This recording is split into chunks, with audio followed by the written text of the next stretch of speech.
Más temprano dábamos una cifra que tiene que ver con los plazos fijos en pesos y que tuvieron una modificación después de un incentivo por parte de las autoridades nacionales. Está con nosotros Alejandro Banoli, el titular del Banco Central, un placer que nos acompañe, y Raúl de la Torre, nuestro especialista, ¿no? Nuestra mano fuerte en economía. Un balance, claro, es preliminar, es tal vez algo pronto, pero hay un número. ¿Qué pasó con los plazos fijos, no? Ese es el gran interrogante. Exactamente, recordemos que hubo, por decisión del Banco Central, una suba en el nivel de retribución que tienen los plazos fijos en pesos, tratando justamente de incentivar el ahorro en pesos.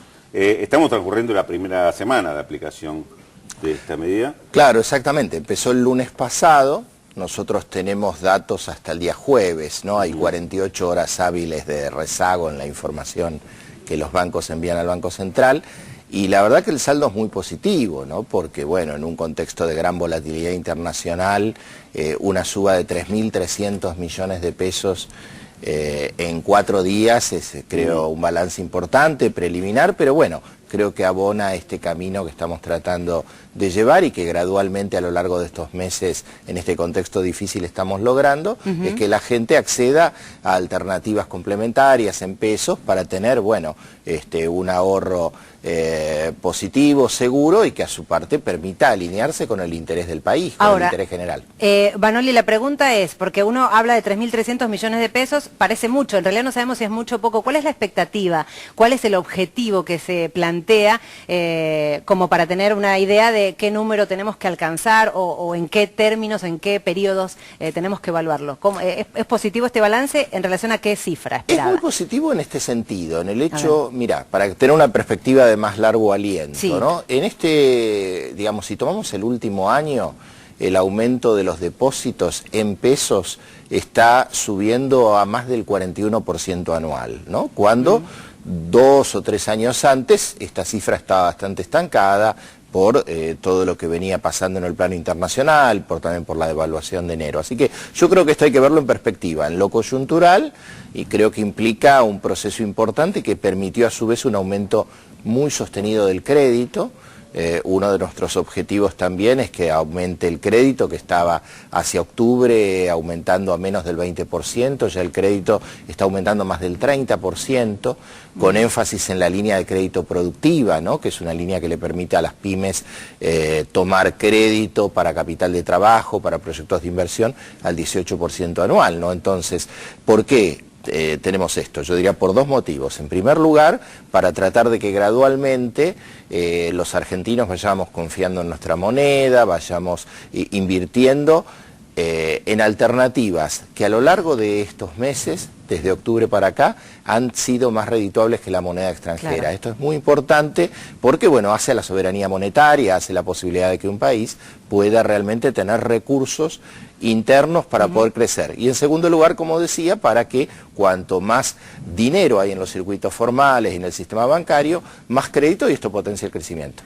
Decía que desde octubre hasta acá el rendimiento en pesos ha sido mayor. Ha superado cualquier tipo de medición que se quiera tomar sobre la moneda extranjera en los mercados formales o en los mercados ilegales. ¿Títulos dolarizados o dólar ilegal? Exactamente, como lo quieras medir, respecto a octubre ha habido una diferencia muy sustancial a favor de aquellos que confiaron en pesos. Antes inclusive de la suba de esta tasa, estamos hablando obviamente. Antes de, claro. Anteriores. Así es, ¿no? Nosotros decidimos hace 10 días subir la tasa de interés en pesos para el ahorro sin tocar las tasas para los préstamos, ¿no? O sea, tratando de que el margen que tiene el sistema bancario sea un poco menor, que es un margen alto que tienen los bancos. ¿Por qué? Porque dadas las circunstancias de la economía internacional, donde nuestros países vecinos y varios países en el mundo están en una situación de volatilidad, entendíamos que era necesario retribuir un poco más a los ahorristas argentinos para que continúe y se profundice este proceso de crecimiento de activos en moneda nacional. Eso que dice de los créditos, Banoli, es importante porque un interrogante inicial era, bueno, si suben las tasas de interés para el depósito, tal vez pueda aumentar la de los créditos. Para quien no tiene idea de economía, que haya más dinero, esta cantidad que se aumentó en el sistema bancario, en pesos, en nuestra moneda nacional, ¿qué significa, por ejemplo, para la economía real, en términos productivos? Hablaba de los créditos, ¿esto también tiene alguna otra relación directa afecta en lo cotidiano, para quien tiene una pequeña empresa? ¿De qué manera se refleja que haya más dinero en el circuito? Bueno, en diversos sentidos. O sea, si nosotros en 3 días tenemos 3.300 millones de pesos, nosotros tenemos una parte de ese dinero muy pequeña que se guarda como encaje, ¿no? Que los bancos lo tienen guardado para atender retiros de dinero. El resto va a crédito. O sea, prácticamente un 80% de ese incremento en depósitos va a crédito, y esto es oportunidades de financiamiento para aquellos sectores que habitualmente no son sujetos de crédito de los bancos. ¿Y esto por qué? ¿Por qué yo te decía que las tasas de interés para los créditos no van a aumentar? Porque desde el año 2012 hay una carta orgánica que le permite al Banco Central 2 cosas básicamente, y que tienen que ver con esto que estamos hablando. En primer lugar, regular las tasas de interés, tanto para los depositantes como para ponerle un techo a la tasa de crédito para los bancos, y para hacer que los bancos no aumenten, salvo que el Banco Central lo autorice, que los bancos a la gente le aumenten los cargos, las comisiones, todos los gastos para operar en bancos. Y en segundo lugar, es importante esta carta orgánica porque también ha permitido que el Banco Central obligue a los bancos, o sea, ya no es una decisión voluntaria de si le presta a las pymes o no le presta, sino que un porcentaje de los depósitos, ¿sí?, los bancos están obligados a prestarle a las pymes, a prestarles a los emprendimientos. Arrancamos con un 5,5% de los depósitos hace un año, ¿sí? Hoy estamos ya en 7,5% de los depósitos en créditos a la economía real. Ustedes recordarán, y es un tema histórico de la Argentina, que muchas empresas se quejaban que los bancos no le daban créditos. Bueno, desde hace 3 años, y particularmente el último año, están obligados, y realmente el grado de cumplimiento es muy bueno, y por primera vez, yo diría este año, los bancos se han acercado a empresas a las que nunca atendían. Ahora, falta mucho, pero vamos a avanzar. Pero una forma de obligar a los bancos a hacer lo que no hacían por sí mismos. Así es.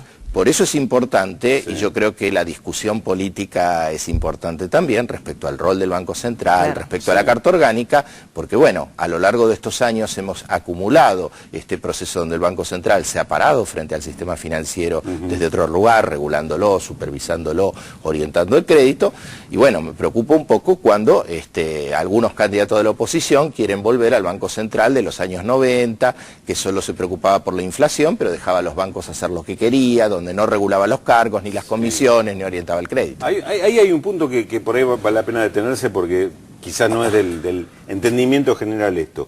Un Banco Central como el de Argentina, que en este momento estamos hablando del tema de que va regulando, orientando las tasas de interés de los depósitos a plazo fijo para que la gente tenga un incentivo para ahorrar en pesos. Que con esto combata también la dolarización de los depósitos, que consiga que le den crédito a las pequeñas y medianas empresas que habitualmente no recibían. Esto que le ponga tope a la tasa también de interés de crédito. Al tope de esa tasa. Esto se contrapone no solo con lo que ha sido la historia en otras épocas de la Argentina, sino también, por ejemplo, con lo que está ocurriendo con el Banco Central de Brasil, que sigue una política de ¿cómo es que se llama? De metas de inflación. Que está llevando a que Brasil hoy sea presa también de estas tendencias, estas presiones especulativas que en otros momentos también en Argentina se vivieron. Bueno, hay candidatos de la oposición que eran partidarios de la meta de inflación y la han aplicado cuando estuvieron en el Banco Central, Martín Redrado, Pratgay. Esto también es una forma de ver la cosa y de ver cómo Argentina también se defiende de esto que está haciendo Brasil, que nos está afectando de alguna forma, ¿no? Bueno, seguro, porque creo que hay países que entienden que a través del ajuste, a través de subir las tasas de interés para los créditos se puede combatir la inflación, y bueno, el costo, porque nosotros lo hemos conocido, es crecer menos, que aumente el desempleo. La Argentina ha buscado otro camino, un camino en el cual la inflación ha bajado sustancialmente, ¿no? Tanto si tomamos los datos del INDEC como si tomamos datos de las consultoras privadas. Ahora, lo importante, y esto es obviamente un objetivo importante del Banco Central y del país, es que esto ha sido posible sin renunciar al crecimiento. No, realmente en estos meses hemos logrado, a través de la mejora en los depósitos y créditos y que evitar la devaluación, precisamente, lograr 2 cosas que para la ortodoxia o para el neoliberalismo son imposibles: bajar la inflación y sostener el aumento del crecimiento. Manoli, cuando hablamos del Banco Central, hay algunos sectores, los más clásicos, que dicen que tiene que ser independiente, pero nunca nos dicen independiente de qué. Tal vez independiente del gobierno, pero no de las corporaciones. Por eso es importante también hablar de esta carta orgánica que usted nos dice, que van de la mano de una política que fue votada por la mayoría de la población. Digo, eso es importante teniendo en cuenta que viene un proceso de elecciones. Esa carta orgánica, por ejemplo, depende quién gane, también se puede modificar. ¿Cómo funciona esa carta orgánica? Bueno, la carta orgánica fue votada por ley, ¿no? Sí. Recordemos que antes del año 2012 estaba vigente una carta orgánica del año 92 de la convertibilidad. 92. Donde el Banco Central, ya te digo, no podía orientar el crédito, no podía ponerle límites a los bancos. Es decir, y muchos sectores de la oposición hablan de volver a esa carta orgánica o plantear un Banco Central independiente. Ahora, Banco Central Independiente, vos pusiste el dedo en la llaga. Yo creo que a ver, ¿qué molesta o qué molesta de este Banco Central además? Es que creo yo que por primera vez en mucho tiempo el Banco Central verdaderamente se dedicó a hacer su otra función, aparte de hacer la política monetaria y cambiaria, que es controlar la actividad financiera de manera integral, como está ocurriendo en muchos países del mundo, que después de la crisis global, los bancos centrales tuvieron que investigar, poner sanciones, porque en todo el mundo hay escándalos financieros, problemas, escándalos de tipo contable. Recordemos la manipulación de la tasa LIBOR en el plano internacional, o muchas investigaciones que hay en el mundo por distintas maniobras financieras. ¿Sí? De grandes bancos. Acá en Argentina hemos tenido coletazos. Entonces creo que algunos tienen nostalgia de un Banco Central que miraba para otro lado. Entonces creo que el rol del Banco Central tiene que ver con esta discusión importante, porque bueno, creo que es una herramienta importante en términos de coordinar con todo el Estado Nacional políticas públicas. O sea, algunos quieren como separar, ¿no? Que el Banco Central sea una isla controlada por el sector financiero y que no ayude a otros organismos de gobierno a cumplir los objetivos. Entonces, obviamente, nosotros tenemos autonomía funcional, pero por carta orgánica también estamos obligados a coordinar políticas con el Ministerio de Economía, con otros organismos de regulación como la CNB, la Superintendencia de Seguros, Procelac, la UIF, y eso en este año ha permitido lo que vimos después de octubre, que cuando parecía inevitable un proceso de crisis financiera, pudimos de alguna manera capearlo y lograr estos resultados. Y creo que esto es lo que molesta. Bueno, Balonli, le agradecemos muchísimo la presencia y la aclaración. Quedan seguramente muchos más temas para tratar, pero bueno. Seguro, un gusto estar con ustedes. Esperemos volver a contarlo con nosotros. Muchas gracias. Alejandro Banoli, titular del Banco Central de la República Argentina. Vamos a repasar lo más importante hasta ahora.